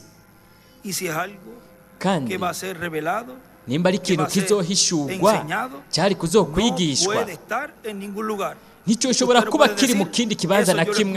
Wewe woshobora kuvuga iti ivyo naravyumvise ubwa mbere, naravyakiriye, nari narabitahuye. Nimba rero wewe wari warabitahuye, ntivyokenewe kuba uri mw'ihema nini katedrali uri kurumviriza inyigisho guhishurirwa, kuko twabwiwe ko ivyo vyari kuzohishurirwa mw'ihema nini katedrali. Ntivyari vyanditswe, ntiwoshobora kubisanga mu kibanza na kimwe. Vyose vyari kuzomenyekanishirizwa mu gushitswa kw'iyerekwa ry'ihema. Iryo niryo banga rizohishurirwa ishengero ry'umwami Yesu Kristo ku munsi w'iherezo, kugira ngo birihe ukwizera, kugira ngo bahirwe bajyanwe na Kristo mu mazimano y'ubukwe bw'umwagazi w'intama. Iryo nibanga ariryo muri kahise k'ishengero ryose.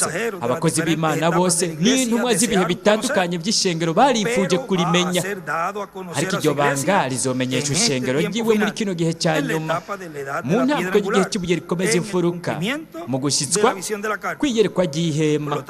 Nuko rero turifuza ko vuba hoshyitswa iyerekwa ry'ihema, kugira ngo turonke uguhishurirwa kw'ikimatanijwe cy'indwi, uguhishurirwa imituragaro ndwi yo mu vyahishuriwe hana 10, ariryo jwi rya Kristo ariko aravugisha ishengero ryiwe. Iyo mituragaro izobiduhishurira turifuza rero ko vuba byose byoba byiteguye nk'abantu nk'abagize umubiri w'ibanga wa Kristo, kandi ishengero nk'umubiri w'ibanga wa Kristo rikaba ryiteguye.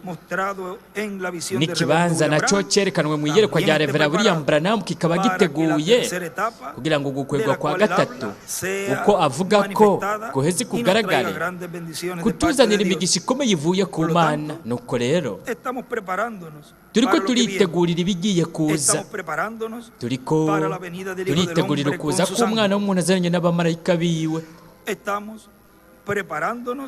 turiko turitegurira uguhishurwa kw'imituragano mu byashyuye na 10 iriko iratumenyesha ibanga ry'ikimatanijwe cy'indwi. Turiko turitegurira guhindurwa no kujyanwa na Kristo mu mazimano y'ubukwe bw'umwagazi w'intama. Isi nayo iriko iritegurira kwakira ibihano biri mu byahishuriwe Yohana, biri mu gitabo cy'ibyahishuwe, mu buvugishwa bwa Yesaya, ubwa Ezekiyeli, ubwa Yeremiya, ubwa Daniyeli no mu bindi bibanza byinshi, n'ubuvugishwa bwa Yesu no mu buvugishwa bw'intumwa. Rero umwe wese yitegurira ibyo agiye kwakira, umwe wese azoba ariko aritegurira ibyo agiye kwakira. Turindiriye twiteze imigisha y'Imana, kandi mu yandi majambo turiko twitegurira ukuza k'Umwami azananye n'abamarayika biwe mu kugaragara kwa nyuma kwa Kristo agaragariye mu ishengero ryiwe, kugira ngo aduhe ukwizera kudushoboza guhindurwa no kujyanwa nawe mu mazimano y'ubukwe bw'umwagazi w'intama. Ku isi buri munsi ibintu birushiriza kuba nabi, ariko mu ijuru naho buri munsi birushiriza kuba neza. Ku ishengero ry'Umwami Yesu Kristo ibintu buri munsi birushiriza kuba byiza. Umuco mwinshi, uguhishurirwa kwinshi kw'ijambo ry'Umwami, izo ni imfungurwa nyinshi z'ubugingo bwacu. Turiko turitegurira ibigiye kuza ku ishengero mugeni ry'Umwami Yesu Kristo, kandi turiko turitegurira guhunga ibyago, ibihano bigiye kuza kuri uyu mubumbe w'isi vyoroshe cyane. Nk'uko mu butumwa bwitswe ngo ishengero ry'Imana kubw'ukwizera ririko riraronka ububasha bw'Imana, bwavuzwe 19 z'ukumunani mu 2016 aha muri Cayeye, Puerto Rico. Aravuga ati, igihe Kristo yari ari ku isi mu myaka 2000 iheze, yari mu bukozi bwiwe bwo ku isi bw'imyaka 3 n'igice, ariko arashyitse igice cya mbere cy'iyinga rigira 70 byo mu buvugishwa bwa Daniyeli ikigabane c'9, aribwo bugizwe n'amayinga 70. Buri yinga rihwanye n'imyaka 7. Rero iyinga rya 70 ririmwo imyaka 7, kandi mw'iyo myaka 7 Kristo mu bukozi bwiwe bwo ku isi yashikije igice cyaryo imyaka 3 n'igice ya mbere. Inyuma y'umunsi wa Pentekote harugurutse igihengeri cy'ikiringo cy'ubuntu, kugira ngo habe agakiza k'uwo wese yizera Kristo nk'umukiza wiwe umwe amukwiye. Icyo gihengeri gihwanye n'igihe cy'ishengero ry'Umwami Yesu Kristo mu kiringo cy'ubuntu, uhereye mu mwaka wa 33 mu gihe cy'urupfu rwa Kristo, izuka rya Kristo bene kuza kwa Mpwemu Yera. Muri uko kuza kwa Mpwemu Yera haratangujwe ikiringo cy'ubuntu, aricyo kiringo kugeza n'ubu kikigezweho. Ahari mu 8 mu 2016 kugeza n'ubwo ikiringo cyari kikiriho ikiringo cy'ubuntu, atariko vuba cyane icyo gihengeri kizokugagwa cy'ikiringo cy'ubuntu, haheze huguruke ku ihanga ry'Abaheburayo igice cya 2 cy'iyinga rya 70, aricyo kigizwe n'imyaka 3 n'igice isigaye kuri Isirayeli, ku isezerano ry'Imana igirana na Isirayeli. We ngaha kuri iki gicapo yaracyapuye ibihe ndwi n'intambuko zitandukanye zagiye zigasikirizwa mu cyambere, un año al 7 del 8 al 14, umwaka umwe kugeza kuri ndwi, umwaka w'indwi kugeza kwa 14, kugeza no mu ntambuko y'indwi yaranditse ko ngaha ngo del 43 mu al mirongo ine 49, na gatatu kugeza kuri y mirongo ine entre n'icyenda hagati na hagati escribe la brecha aca para yandika ko ngo precursar. igihengeri kugira ngo habe Y arriba, gutegurirwa inzira La hejuru naho pirámide, y escribe 50, piramide rayita, aca yandika ko mirongo en otro itanu escribió 50, n'agakwego 56, ahandi naho yaranditse ko ngo mirongo es itanu ya na mirongo itanu na en la gatandatu etapa aho de la dispensación ni mu del ntambuko reino. y'ikiringo cy'ubwami.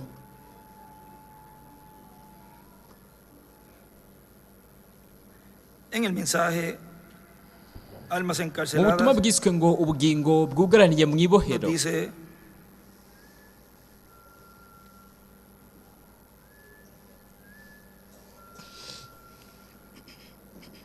recuerden que luego que se cerraría mwibuke yuko esa hamaze puerta kugagwa urwo de la rugi dispensación de la rw'ikiringo gracia, cy'ubuntu inyuma yaho miren aquí, nimurabe ngaha luego de eso inyuma y'ivyo dice el mensaje Almas Encarceladas, aravuga ati página 29 ku abajo, rupapuro rwa 29 y mirongo 30, hepfo na 30 Dice, aravuga ati la mujer que vive umugore en las delicias del mundo, abaye mu munezero wo mu isi viviendo está muerta.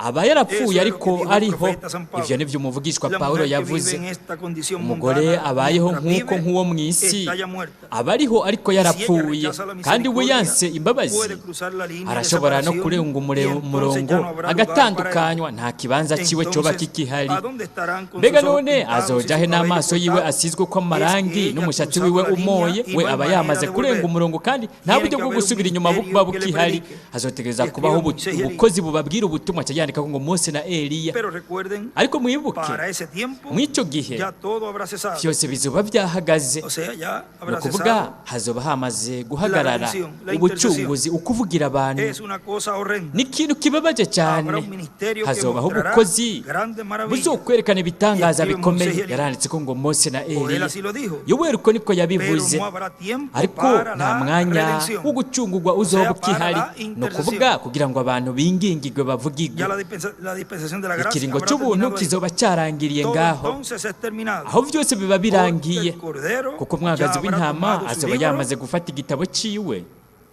y la redención kandi habrá ubucunguzi cesado. buzoba bwahagaze bwaheze Y él escribe Moisés y yaciye Elías, yandika ko ngo Mose na Eliya los dos olivos, ibiti by'imyelayo Apocalipsis bibiri 11, ibyahishuri hana 11 7 al umurongo 2 wa 13 y 14 al 14. indwi na 14 y 14 na verso 14 umurongo wa Y una estrella de 14 David grande. acacapura n'inyenyeri ya Dawidi nini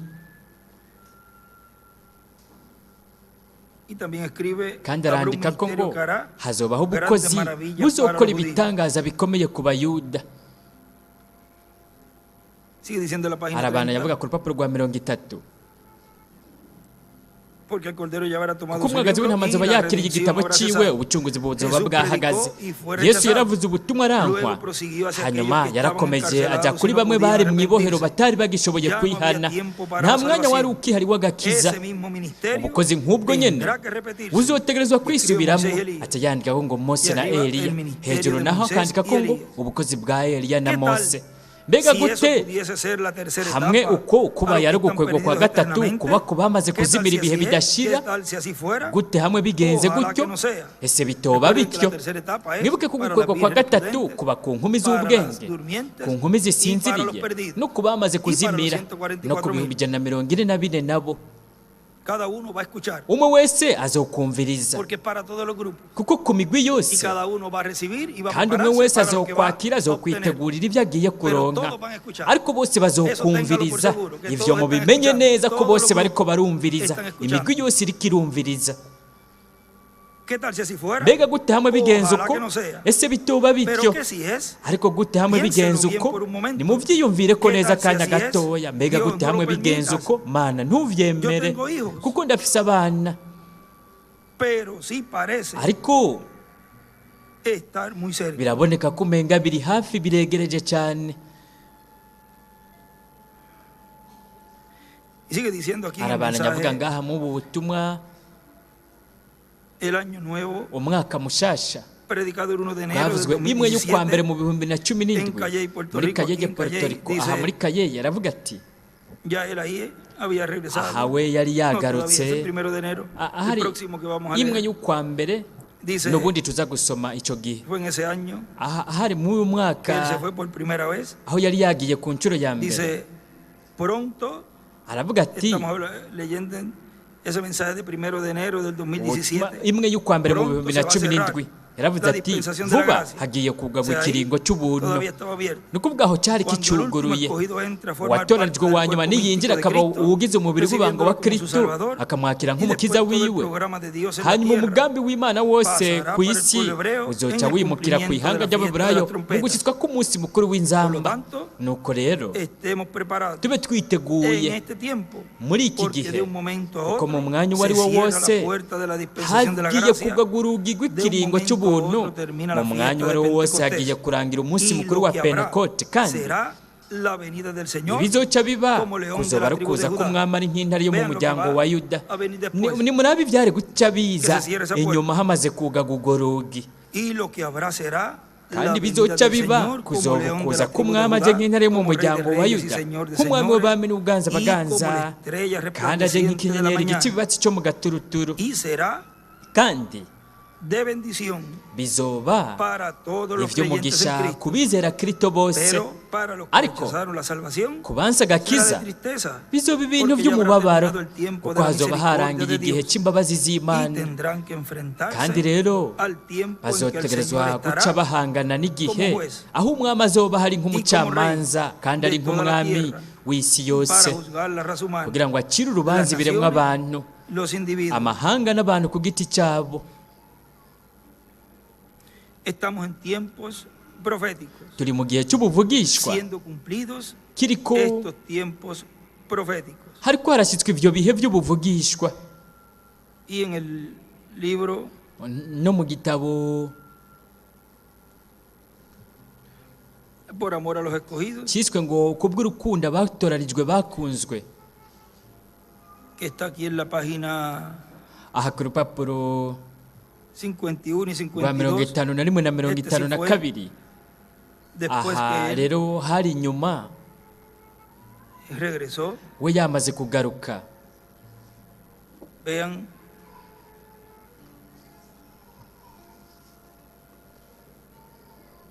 algunos lo colocan o algunos dicen que bamwe es un babishyira tiempo como el cyangwa tiempo de bamwe Moisés bakavuga ko en el ari monte, nko mu gihe cya mose igihe yari ku y que musozi él va a bajar y va a regresar. kandi ko we yari Eso ya kururuka pasó hace rato. yuguruka ibyo byarabaye haheze igihe Ya estamos frente al kugeza Jordán. ubu turi ku nkengera ku nkombe ya Ya yorodani estamos por entrar a la tierra prometida del kugeza nuevo ubu cuerpo. hageze ko twinjira mu gihugu cy'isezerano Ya cy'umubiri estamos mushasha cerca. kugeza ubu turi hafi yacyo Miren aquí, nimurabe ngaha esto fue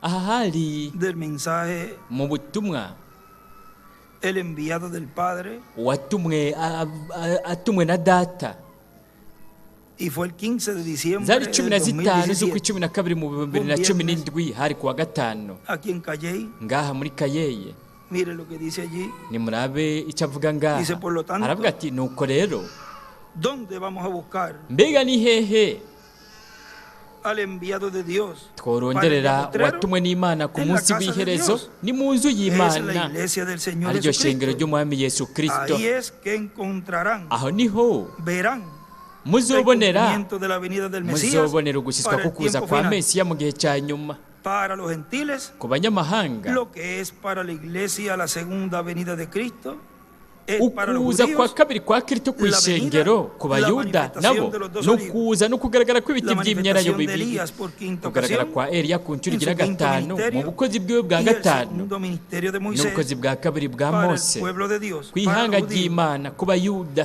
lo que es el sexto sello, ikimatanirwe cya los dos gatandatu olivos, ibiti Moisés y by'imyelayo Elías, bibiri para los judíos mose na eliya ku es bayuda el séptimo sello, ni la ikimatanijwe venida del cy'indwi Señor ukuza k'umwami para el cristianismo. ku iyobokamana Tan ry'abakristo sencillo como eso. byoroshye cyane nk'uko Por lo tanto, nuko rero ni ingirakamaro cyane kuba dukangutse mu buryo bw'impwemu, turorereye ugushyitswa k'ubuvugishwa buhwanye n'iki gihe cya nyuma.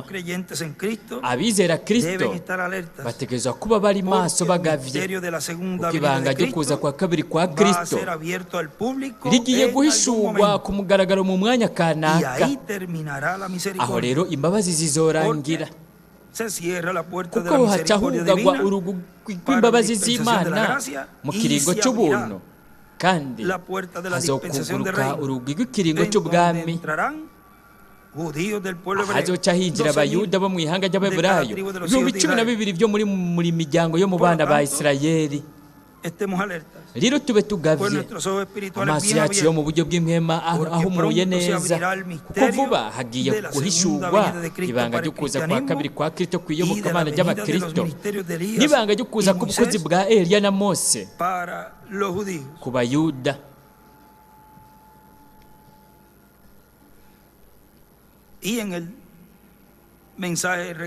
Kandi no mu butumwa bwitwa ngo abenegihugu bo mu ijuru bariko barasubira imuhira kwa data, bwavuzwe 27 z'ukwa mbere mu 2017, aravuga ati turi mu gihe ngirakamaro cyane, aho mu mwanya uwo ari wo wose hazokugagwa urugi rw'ikiringo cy'ubuntu, hanyuma huguruke urugi rw'ikiringo cy'ubwami bikozwe na Mesiya umwana wa Dawidi, nk'intare yo mu muryango wa Yuda, nk'umwami w'abami n'uganza abaganza aje mu gikorwa cyo kwisubiza ibyiwe. Turi mu gihe cyaho abenegihugu bo mu ijuru basubira mu rugo kwa data wacu mu ijuru, kandi twari gushobora kubandanya tuvuga kuri iri banga, ariko reka tugire nk'incamake. Turavuze mu buryo bw'imfunyapfunyo icyo ari cyo iryo banga riri mu gihimba cy'isaha cy'agacerere, ari cyo kiba igihe ikiringo cy'ubuntu cyugagwa, uwo mwanya ukarangira, hagatangura ikiringo cy'ubwami, ari cyo iki gihe turiko turabamwo, igihe aha ariko haramenyekanishirizwa iri banga rikomeye ry'ikimatanijwe cy'indwi.